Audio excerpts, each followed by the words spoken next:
Hello everyone, I am Amit.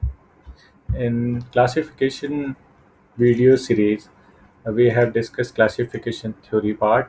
In that we have covered these points, and in next video we have covered logistic regression coding part. In third video we have worked on performance measure first method, which is holdout. In second and later video we have worked on the cross validation part. Today we'll be working on the most important performance measure part, which is classification report, which contains multiple important points. Let's jump to the point. Classification report consists of the following important points, which is used to calculate or evaluate the model: accuracy, precision, recall, F beta score. Before covering these, we will understand confusion matrix, which is very important, and you can derive these from this confusion matrix. So, what is confusion matrix? This is our confusion matrix, where each row is actual value. Means, what will be your actual value if it is a binary classification? Either yes or no, right? And what will be your predicted value if it is a binary classifier? Means either yes or no. So each row represent actual value, and each column represent predicted values. Okay, so you can see the first row shows the first element says actually it is no, and you have predicted as no. The first row second column says I have predicted is that yes, but actually it is no. Okay, and second row first column, actually it is yes, and I have predicted as no. And in second row second column you can say actually it is yes, and I have predicted as yes. So if you'll sum up, it will be equal the actual value 150 and predicted value 150, and if you'll add these, it will be sum up to 150. Okay, this is our confusion matrix. So columns will be predicted, rows will be actual. Let's understand some more points here. So when our system predicted as a no and it is no, it means it is true negative. Means we have predicted no and it is actually no. In the same way, when we predicted as a yes and actually it is a yes, it means this is a true positive. And when we predicted is as a yes, but actually it is a no, so it means false positive. We predicted as yes, but it is false, right? So it is called false positive. You should be clear on this point: false positive and false negative. And you predicted as a no, but actually it is yes. So it these both points, all points are on predictions, right? You predicted as no, but it is yes, so it is false negative. In the same way, like you predicted as a yes, but it was no, that's why it is false positive. Okay, hope this is clear. So, what is accuracy? Accuracy is a ratio of correctly predicted observation to the total observation. So, what is predicted, correctly predicted? Total no and total positive. Total negative and total positive, right? Totally negative. When you predicted is a no and actually it is a no. So, that means it is correctly predicted. When you predicted as yes and actually it is yes, that is true positive. So true negative plus true positive divided by sum of all, or you can say total observation. So that is our accuracy. Hope this is clear. And what is precision? Precision is it is the accuracy of positive predictions. Positive prediction means TP divided by TP plus FP. True positive plus false positive. Again, we will understand. It is accuracy of positive predictions. So if you are talking about prediction, this is predictions, right? So positive predictions means when you predicted yes and it is yes, divide by total prediction as a yes. So you predicted as a yes and divided by total predicted as a yes. That is our precision. P for precision and predicted. You can remember by this. Okay. Then precision is total positive, true positive, and false positive. Then precision is True positive divided by true positive plus false positive. Okay. And what is recall? It is the ratio of positive instance where recall. It is the ratio of positive instance that are correctly detected. It is also called sensitivity. It is the ratio of positive instances that are correctly detected. It is also called sensitivity. Means totally predicted as a yes divided by actual yes. Means what are the number of actual yes? So it will be TP plus Fn. So TP divided by Fn. Predicted as yes divided by total yes or actual s. Actual yes. So true positive divided by true positive plus false negative. And the third one, F beta score. F beta score is a weighted harmonic mean of precision and recall. Precision recall we have already covered it, right? Reaching its optimal value at 1 and its worst value is 0. So F beta is equal to 1 plus beta square into precision into recall divided by beta square into prediction plus recall. If beta is equal to 1, then it will become 1 plus 1 precision into recall and precision plus recall. Okay. And this is called as a F1 score. It's a harmonic mean of precision and recall. Usually we know this F as a F1, but when this is actually F beta, here beta is equal to 1. Okay. F1 favors classifier that have a similar precision and recall. When your precision and recall both are similar, then F1 score will be higher. This is not always what you want. In some contexts, you mostly care about precision, and in other contexts, you really care about recall. Let's understand some example where you need high precision, where you need high recall. Let's understand where we need recall high. Like for loan, banks are getting multiple applications, right? So they have to check whether the applicant is defaulter or not, or their system, if they say that this guy is not predicted as not defaulter, and if he is actually defaulter, then there is a problem, right? Then there will be fraud in future. So if we want to reduce this false negative, then minimum value of false negative will be 0. Then recall will become true positive by divided by true positive. It will be 1. So highest recall value. So bank need high recall value, right? They don't want that they predict as a no and they are defaulter. In the same way, disease. If you go to a doctor and doctor says you don't have any disease, you don't have heart disease, man, you don't have a corona, and later you find out yes, I had a corona, that was false negative, then it will be a problem, right?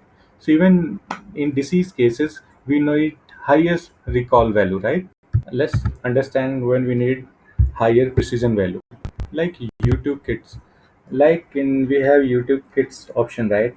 In YouTube, they filter, they predict on each video whether it is it is for kids or not.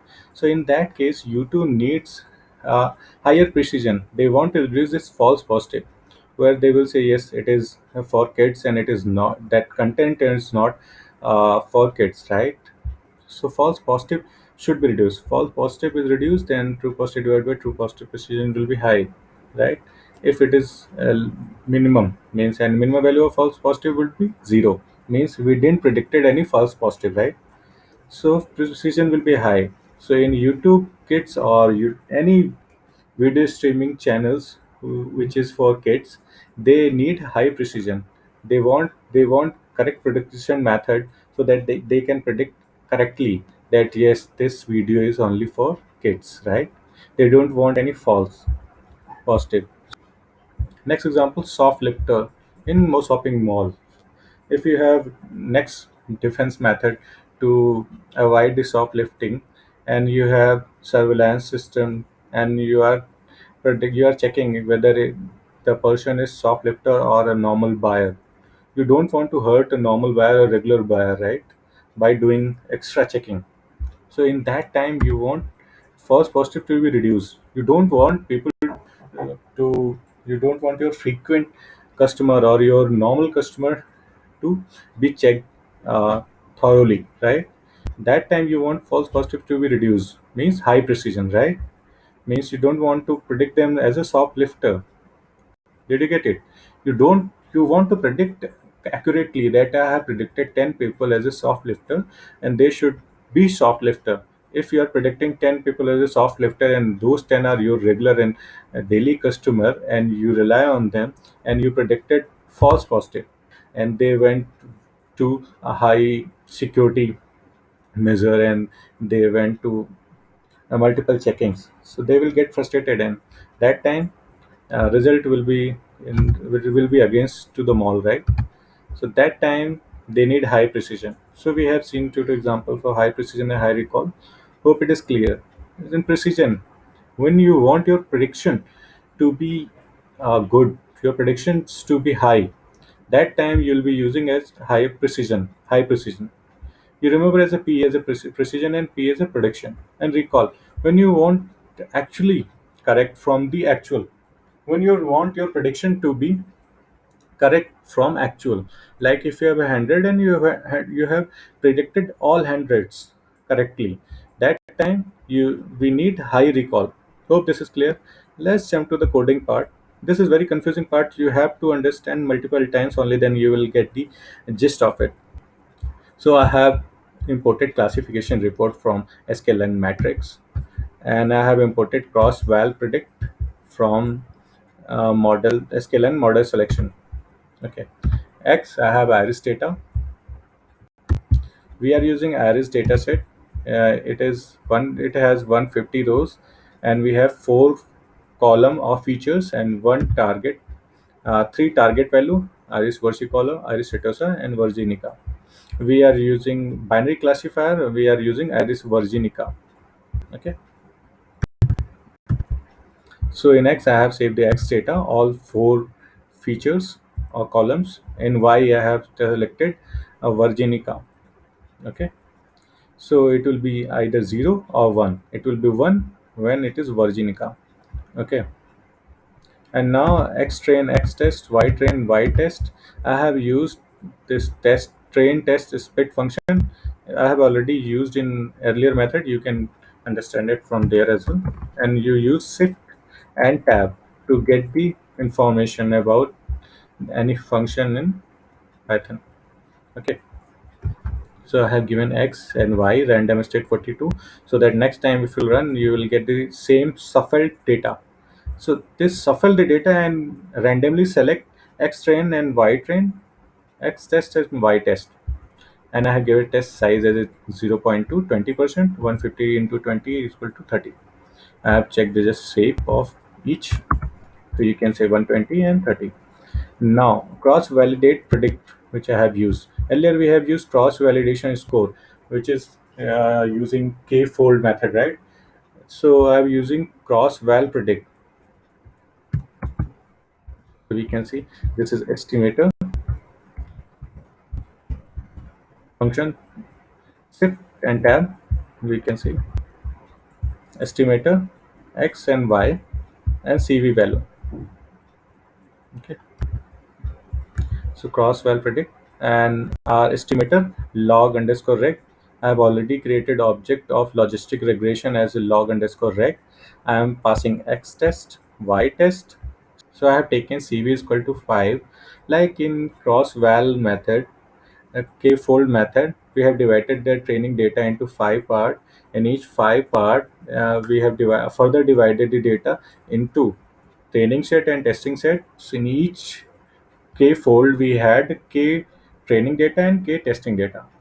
Okay, so we have used k training data for training and k test data for testing the data, and finally we calculated the value and later we had took the average. So in this cross val predict, it will use k folds and it will get the value from each fold and later it will take the average and you will get the better result. Then why your prediction will be better, right? Let's run classification report on y test and y prediction. Y prediction just we have calculated, y test which we have splitted using train test split method. Let's run it. So you can see precision is 91%, recall is 91%, F1 score is 91%. If both are same, then it will be same, right? F1 score is equal to 2 into precision and recall. divide by precision plus recall. So if precision recall are equal, we will use p. So it will be 2 into p divided by p plus p. So 2p into p divided by 2p. So it will be p. Mean it will be equal to precision or recall. Now I'll import confusion matrix. I have imported confusion matrix from sklet dot matrix. Now I'll use y test and y predict. Let's print the matrix. So you can see in 18 instances it says we predicted as a no, and actually it is a no. In one cases we predicted it as a yes, and it was actually no. In 10 cases we predicted it as a yes, and actually it was yes. In one cases we predicted as a no, and actually it was no. Now we will import all accuracy score, recall score, precision score, F1 score, and we will have a calculator point, accuracy, recall, precision, and F1 score. Let's look output. So you can say our accuracy is 93%, our recall value is 90, precision value is 90, F1 score is equal to 90. If you are using these uh, precision, recall, precision, if recall precision is equal, F1 score will be equal. We have seen it already, right? So we have completed this part. Hope it is clear. Thanks for watching this video. We will meet again for the last point in performance measure, which is ROC AUC curve. Till then, thank you. Like and subscribe my channel.